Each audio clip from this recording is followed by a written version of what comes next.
Imagine a student who can recite every date of every major battle in a war, who can pass any test on the subject, but who, when asked why wars happen, or what they mean for human civilization, or what lessons they offer for how we should organize society, has nothing to say.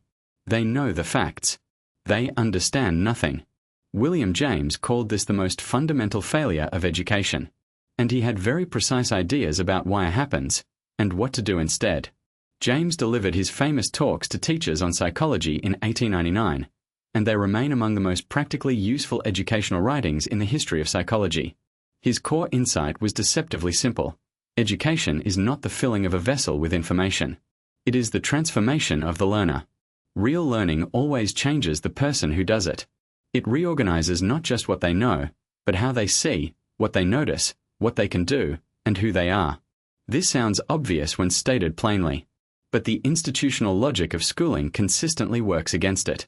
Schools are organized around content coverage, getting through the curriculum, preparing students for standardized assessments, ensuring that a defined body of information has been transmitted.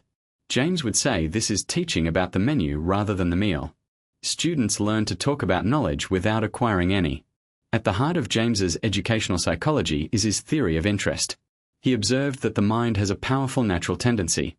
It attends to what interests it and filters out the rest. This is not a character flaw. It is a fundamental feature of how consciousness works. Attention is selective. It cannot rest on everything equally.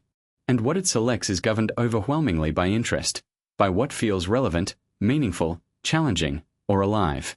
The educational implication is clear. You cannot teach someone who is not interested. You can compel their physical presence. You can threaten them with failure. You can induce just enough performance anxiety to force short-term memorization. But you cannot produce genuine understanding in a mind that is not engaged. The information may pass through, but it does not stick. It does not integrate. It does not change anything. James's prescription was to start with the student's existing interests and use them as entry points into new material. This does not mean teaching only what students already like.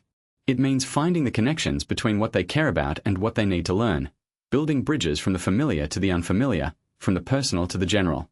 A student who loves basketball can learn physics through the dynamics of a spinning ball. A student fascinated by fashion can learn history through the economics of the textile industry. The subject matter does not change. The point of entry does. But James was also clear about something that progressive educators sometimes forget. Interest alone is not sufficient. There is a place for effort and will in learning, for doing the hard work even when interest temporarily flags. He called this the transitional period of habit formation, and he argued that if a teacher can ignite genuine initial interest, students will often push through the difficult middle stages where mastery requires grinding repetition. The interest provides the motivational fuel. The effort builds the skill. Both are necessary. James also had important things to say about the role of the body in learning. He was ahead of his time in insisting that learning is not purely a mental process. It involves physical engagement, the hand that draws the diagram, the voice that recites the poem aloud, the body that acts out the historical event.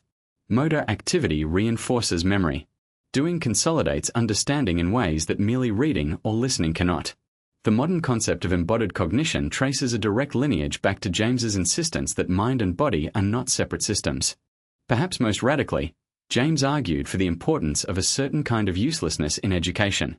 He believed that some of the most valuable learning is learning that does not have an immediate practical application, learning pursued for pure fascination, for the joy of understanding, for the cultivation of a mind that is alive to the world. The student who reads widely, who explores ideas that have no obvious career application, who follows curiosity down long corridors without knowing where they lead, this student, James believed, is doing something essential. They are building the mental flexibility, the richness of association, the capacity for unexpected connection that generates genuine innovation. In our era of skills-based education, of vocational training, of learning analytics and competency frameworks, James's insistence on curiosity for its own sake feels almost subversive. But he was right. The people who change the world are almost never those who learned only what was required.